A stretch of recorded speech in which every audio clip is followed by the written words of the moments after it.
Hi, this is Quinn Costello with SF Indie Fest, and I'm here with Abdel 50 Bayev, who is the director of The Boys. Thanks for joining us, Abdel.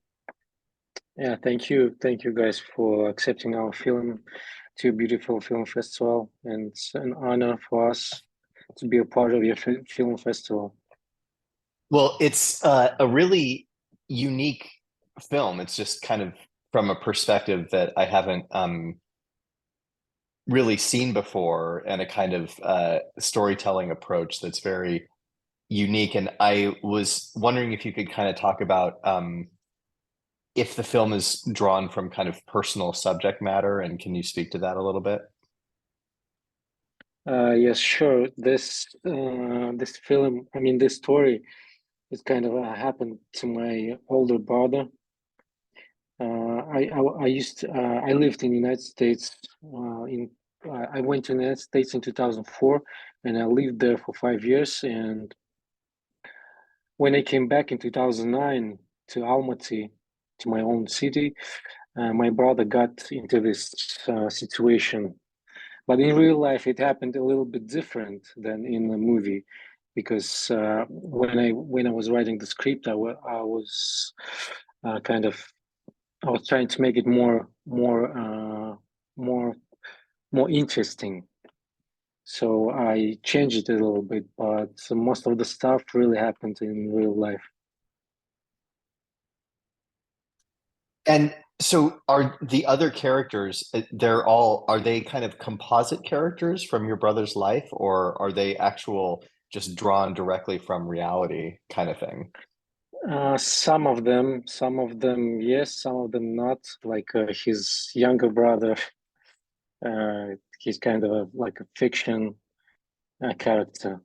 But his friends, his close friends, and yes, and the guys who made this machine that makes that prints money. Yeah, they were real guys. They were from Africa. I'm not sure which city, which country they're from, but yes, they are real.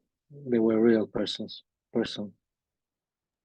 And can you talk about, like, it seems like you kind of go to these great lengths to show these characters who have that are doing some pretty, terrible or heinous, sometimes things, but at the same time, there's a warmth and there's a kind of recognition in them of their humanity towards each other and all of these things. I was wondering about, like, how you kind of struck the balance, both in writing the script, but also kind of in working with the actors to kind of make sure that that kind of comes across.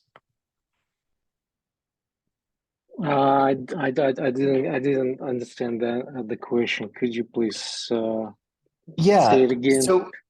So when you were working with these actors, were you Mhm. kind of trying to encourage them to create a sense of danger and menace at the same time that they were kind of supposed to be relatable, and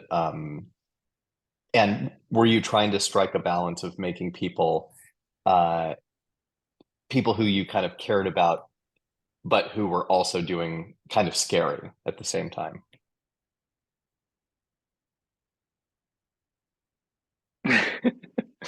I'm sorry. My English is not that Oh, good. that's So, okay.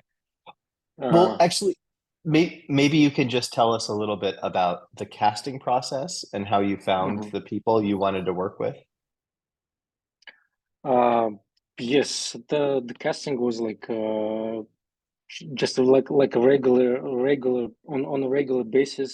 So the main guy, the main actor, his name is Yerlan Kulmurzin, and I was for the first time I was thinking about him to give him a role of the Beck, the friend of the Muha's friend, close friend.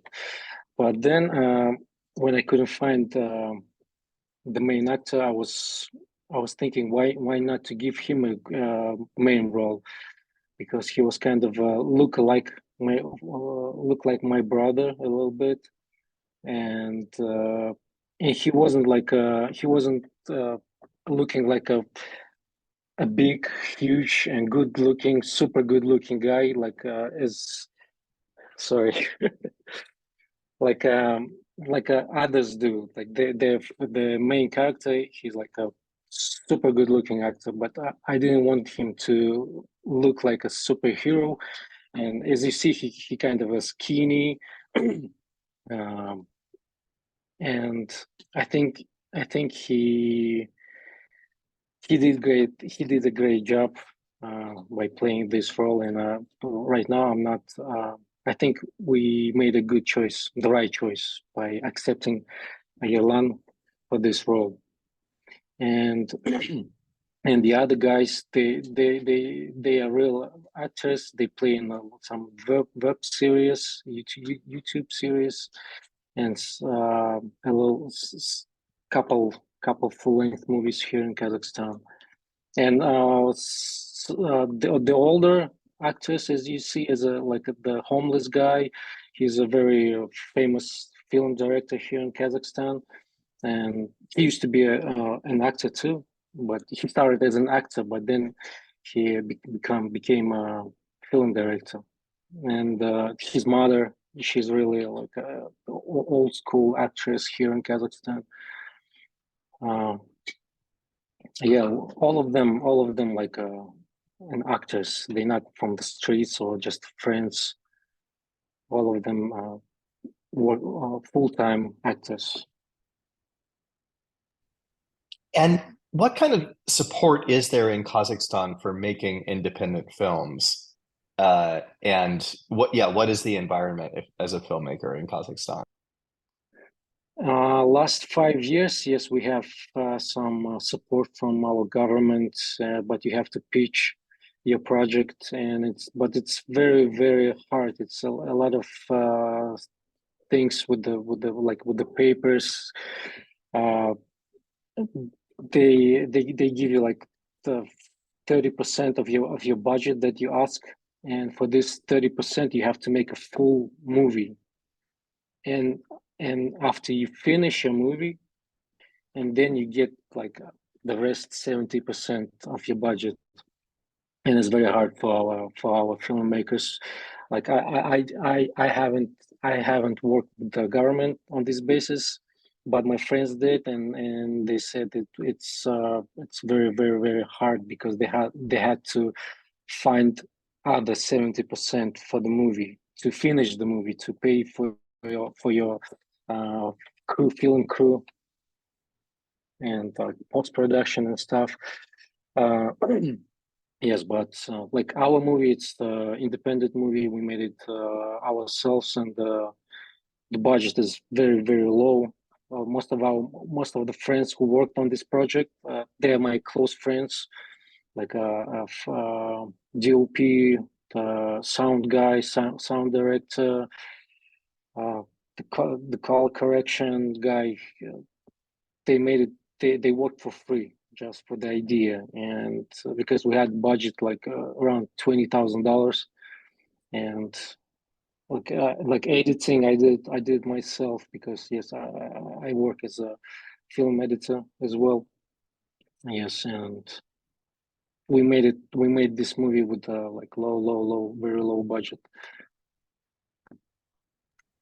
I think even though it was a low budget, and you had to call in favors and everything, it seems like it comes across as though you had, resources. I think you did a good job, especially in terms of like the locations that you were choosing and stuff. So can you kind of talk about a lot of the locations that you choose to shoot in were very kind of evocative and felt very appropriate to the scene. Can you tell me a little bit about that process of choosing locations?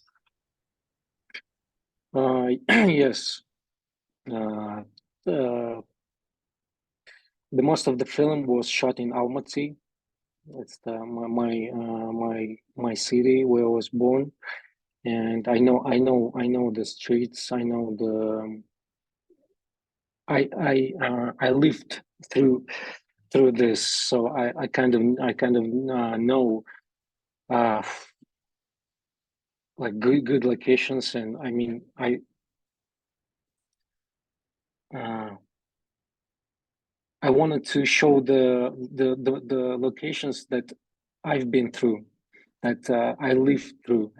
So and most of these locations was like the apartment where they live. It's my grandmother's apartment, and my brother, really, me and my brother lived in this apartment. And uh, the scene in the basement where he kills the guy who sells the drugs. It's my father's garage, and uh, the scene on the beach. It's our close.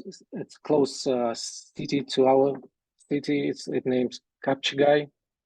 It's like 1 hour away from our city, and sorry, that's my cat. My cat wants attention. Of course. And yes, and the construction, yes.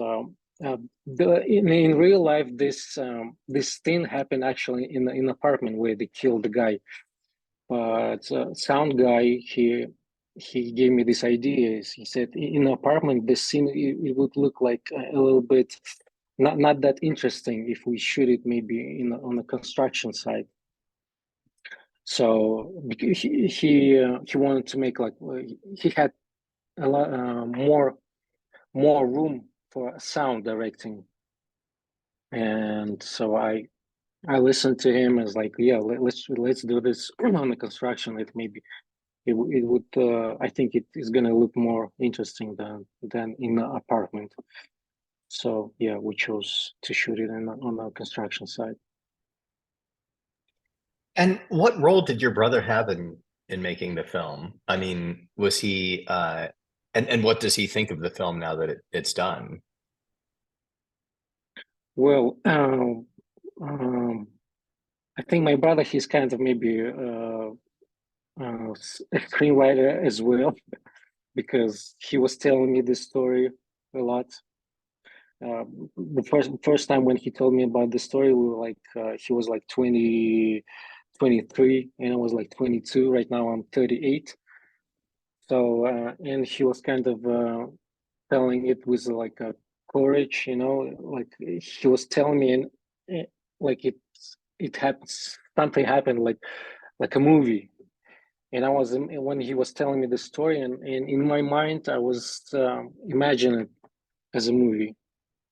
So, but at that time, I know I didn't think that I will become a film director. But I thought, yeah, this story sounds like a film, so it would be good W- sometimes to make a film out of this story. So I think Was he's kind of a screenwriter as well. was he involved in the production? No, he didn't. No. Yeah. And what are his thoughts now that it's over to see his story kind of brought to life? He likes it.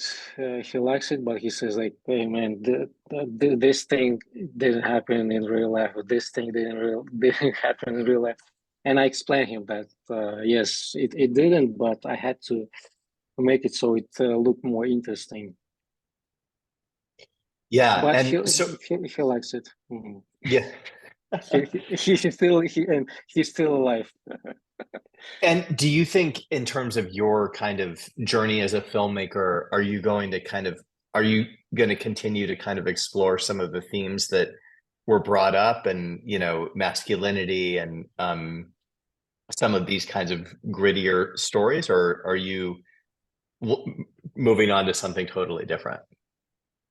I'm not sure. I have a couple ideas, but I'm not sure which way to move, because like my first movie, it's my second movie, full length movie. My first movie, uh it it's the romantic musical movie about teenagers who fell in love for the first time. Mhm. So that was my first movie, and I thought like second movie I want to make something different. Yes, and the third movie, I'm not sure, maybe I'll make a comedy. maybe horror. I don't know, but I'm working on a couple of scripts, so we'll see. Well, You, definitely. you, Go ahead. yeah, I want to say that it all depends on the budget. Of course. Right. Yeah, we're always kind of constrained, you know. Um, well, how can people who enjoyed the film help spread the word and let people know that this film is out there? Uh, yeah, can you say it again, please? For the people that just are watching the film at this Hmm. festival, Hmm. how can they tell other people Ah, about the film and help spread the word a little bit? I think they can send the links to the film, or we have a website as well. It's patsani.kz. I don't know, I'll send you the link. Uh, yeah, I mean, if they like it, because some people don't like the film. I mean, some of them, some people like film, some people don't. Yes, and if they like it, please go ahead, send the link to your friends, and yeah, have a good time to That watch sounds our good. movie. Well, thank you so much for sharing this film with the Indie Fest audience, and we really look forward to seeing what you come up with next. All right, and I wanted to say thank you because I didn't have the money to pay for the entrance fee to Yeah, be exhibit on the San Francisco Indie Film Festival. So I wrote a letter and explained the situation, and you guys gave me a free code okay, to that's great. I participate, and I you feel guys like liked our film. I feel like that's building a career in independent filmmaking. It's always just kind of about like where can you kind of help? Like everybody's trying to just do what they can in order to make a sustainable career and make their next film. So happy to help out. But I hope you're able to make it to San Francisco at some point soon. Thank you. I All right. hope to. And All thank right. you guys for thank you for your job. Thank you for your festival. That yeah, I wish you to grow even more every year, so you have a great movies. Yeah. Uh, Yeah. We're continuing Thank to you grow. guys. All right. Take Thank you care. guys. Bye. Thank you. Bye bye.